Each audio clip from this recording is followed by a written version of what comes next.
Hello friends and welcome back to yet another episode of tips to get your dream job. और मैं हूं आपकी interview expert Ruchika Duggal.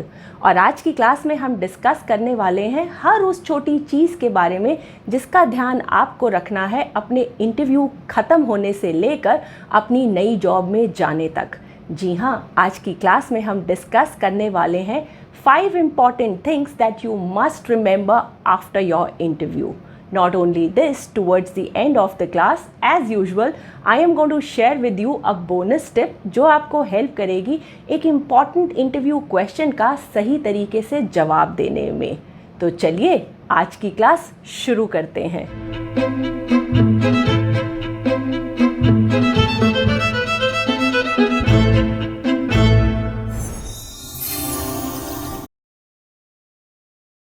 सबसे पहली चीज़ जो आपको ध्यान में रखनी है वो है that you should not keep calling your interviewer for result.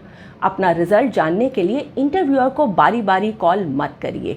अगर आपको कोई टाइम फ्रेम दिया गया है तो उस टाइम फ्रेम में वेट करिए, पर अगर आपको रिजल्ट उस टाइम फ्रेम के बाद भी नहीं मिलता है तो आप अपने इंटरव्यूअर को सिर्फ एक बार कॉल कर सकते हैं।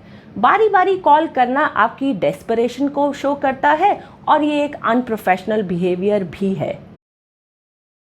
दूसरी इंपॉर्टेंट बात है, अगर आपको जॉब ऑफर कर दी जाती है पर कुछ चैलेंजेस के चलते आप डिसाइड नहीं कर पाते हैं कि आप उस जॉब को करें या ना करें। अगर आप किसी ऐसी सिचुएशन में फंस जाएं तो आप मेरी एक सलाह मानिएगा, आप उस जॉब को एक बार ट्राई ज़रूर करके देखिएगा, क्योंकि नौकरी देना इंटरव्यूअर के हाथ में होता है, पर अगर आपसे वो मैनेज ना हो तो आप अपनी मर्ज़ी से नौकरी कभी भी छोड़ सकते हैं।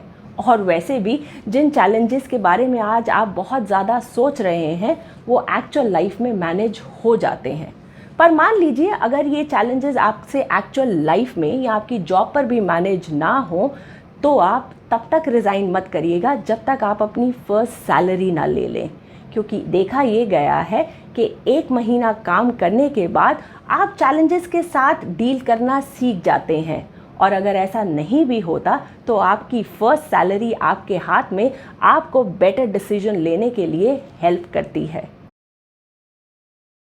तीसरी इंपॉर्टेंट बात जिसका आपको ध्यान रखना है वो है कि जब आप अपनी नई कंपनी में जाएं तो किसी भी फिक्स्ड माइंडसेट के साथ मत जाइए। देखा ये गया है कि स्टूडेंट्स लोगों की बातों को सुनकर अपनी कंपनी और वहाँ काम करने वाले लोगों के बारे में एक फिक्स्ड नोशन बना लेते हैं और उसके बाद जब वो काम करना शुरू करते हैं तो वो लोगों को और कंपनी को इन्हीं बेसिस पर जज करते हैं।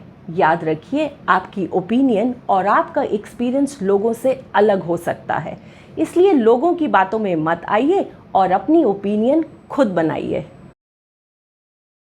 चौथी और बहुत इम्पॉर्टेंट बात है कि आप अपनी नई ऑर्गेनाइजेशन में अपने लिए एक रिस्पेक्टेबल पोजीशन बनाएं। ऐसा करने के लिए मैं अपने स्टूडेंट्स को एक सिंपल ट्रिक बताती हूँ। Stay away from gossip and do not participate. देखिए, आपकी नई ऑर्गेनाइजेशन में आपके लिए सब कुछ नया है, ना तो आप लोगों को जानते हैं और ना ही उनकी इंटेंशंस को, इसलिए कुछ वक्त तक सिर्फ ऑब्जर्व करिए, पार्टिसिपेट नहीं। पर जब एक बार आप अपने वेल विशर्स को पहचान जाएंगे उसके बाद आप ये बात हमेशा के लिए समझ जाएंगे कि आपको किसके साथ गॉसिप करनी है और किसके साथ कितना पार्टिसिपेट। पांचवी और बहुत इम्पॉर्टेंट बात है कि अगर किसी सर्कमस्टांसेस के चलते आपको जॉब ना मिले या फिर आप अपनी नई जॉब के साथ कंटिन्यू ना कर पाएँ तो इन दोनों ही कंडीशंस में आप निराश मत होइए। बहुत ज़रूरी है कि आप अपने थॉट प्रोसेस को पॉजिटिव रखें और कोशिश करते रहें, क्योंकि कोशिश करने वालों की कभी हार नहीं होती। और यकीन मानिए कि आपके लिए कुछ इससे भी बेटर आगे वेट कर रहा है। तो अपनी गलतियों से और अपने पास्ट एक्सपीरियंस से खुद ही सीखिए और एक चिन अप एटीट्यूड के साथ अपने नेक्स्ट इंटरव्यू की तैयारी कीजिए। And this brings us to the end of the class और वक्त हो गया है टिप ऑफ द डे का। तो अगर आपके इंटरव्यू पर आपका इंटरव्यूअर आपसे आपकी स्ट्रेंथ्स पूछे तो आप स्ट्रेंथ्स को प्लूरल वर्ड समझकर इंटरव्यूअर को अपनी स्ट्रेंथ्स की एक लंबी चौड़ी लिस्ट मत दीजिए। इसकी जगह इंटरव्यूअर को अपनी एक कोर स्ट्रेंथ बताइए जो आपके नौकरी के प्रॉस्पेक्ट से अप्रोप्रिएट हो। और अब 1 से 2 सेंटेंसेस में ब्रीफली इस स्ट्रेंथ को एक्सप्लेन ज़रूर करिए। Well, I hope the class was useful. अगर आप लाइफ और करियर से रिलेटेड वीडियोस देखने में इंटरेस्टेड हैं तो इस चैनल को सब्सक्राइब करिए और बेल आइकॉन को प्रेस करिए ताकि आप कोई भी नया वीडियो मिस ना कर पाएँ।